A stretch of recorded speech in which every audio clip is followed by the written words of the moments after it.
এত সুন্দর রসগোল্লা খুব সহজেই বাড়িতে তৈরি করে ফেলতে পারলে দোকান থেকে আর কিনে খাওয়ার প্রয়োজনই হবে না। নমস্কার বন্ধুরা, কিচেন অফ সোনটাই চ্যানেলে আপনাদের স্বাগত। আজকের রেসিপি রসগোল্লা তৈরি। আমি এখানে 1 লিটার দুধ বসিয়ে দিয়েছি। দুধটা একটু ফুটিয়ে নেব। যখন এরকম ফুটে উঠবে দুধটা, তখন একটা খুন্তি দিয়ে নাড়িয়ে নেব। আবারও আমি 2 থেকে 3 মিনিট ভালো মতো ফুটিয়ে নেব। আমার এখানে দুধটা ভালো মতো ফোটানো হয়ে গেছে। এখন গ্যাসের ফ্লেমটাকে বন্ধ করে দেব। আমি 1 লিটার দুধের জন্য 4 চামচ ভিনিগার এবং 4 চামচ জল মিশিয়ে নিয়েছি। সেটা দুধের মধ্যে দিয়ে পুরো দুধটার সাথে মিশিয়ে দিচ্ছি। আপনারা এখানে ভিনিগারের বদলে লেবুর রস বা টক দইও ব্যবহার করতে পারেন। আমার এখানে ছানাটা কাটা হয়ে গেছে। জলটা ঝরানোর জন্য আমি এখানে একটা ছাঁকনি নিয়ে নিয়েছি। ছাঁকনির মধ্যে ছানাটাকে ঢেলে দিচ্ছি।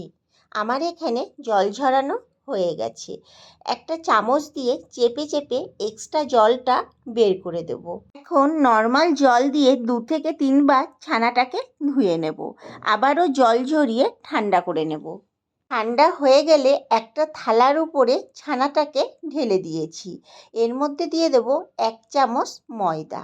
এখন ছানাটাকে ভালোভাবে মেখে নেব। এইভাবে একটু ডলে ডলে হাতের প্রেসার দিয়ে মাখলে ছানাটা খুব সুন্দর মসৃণ হয়ে যাবে।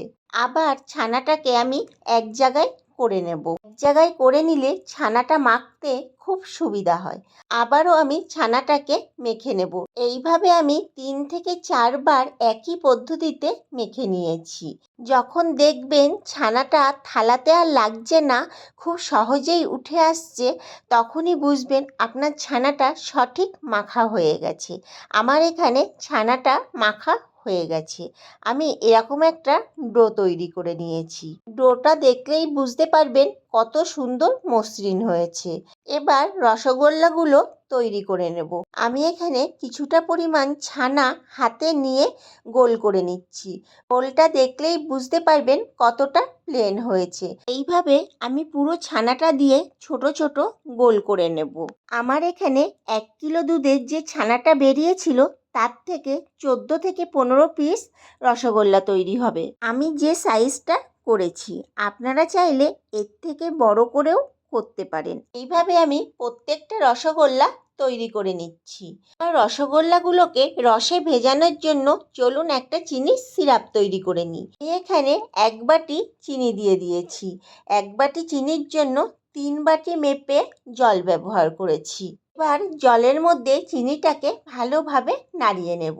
এটা যতক্ষণ না ভালো মতো গলে না যায়। এর মধ্যে দিয়ে দেব 2টো এলাচ। এটা অপশনাল, আপনারা না চাইলে নাও দিতে পারেন। চিনিটা আমার এখানে ভালো মতো গলে গেছে।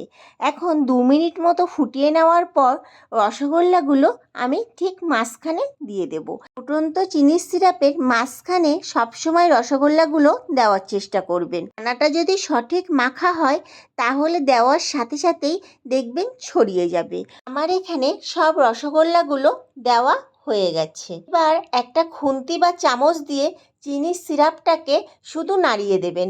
এটা একটু সাবধানে করতে হবে যাতে মিষ্টিগুলোর গায়ে না লাগে। এখন হাই ফ্লেমে কড়াইটাকে 15 মিনিটের জন্য ঢেকে দিচ্ছি।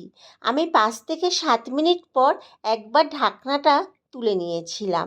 চিনির সিরাপটা একটু সব মিষ্টিগুলোর উপরে এইভাবে দেওয়ার জন্য, তাতে মিষ্টিগুলোর মধ্যে ভালো মতো চিনির সিরাপটা ঢুকে যায়।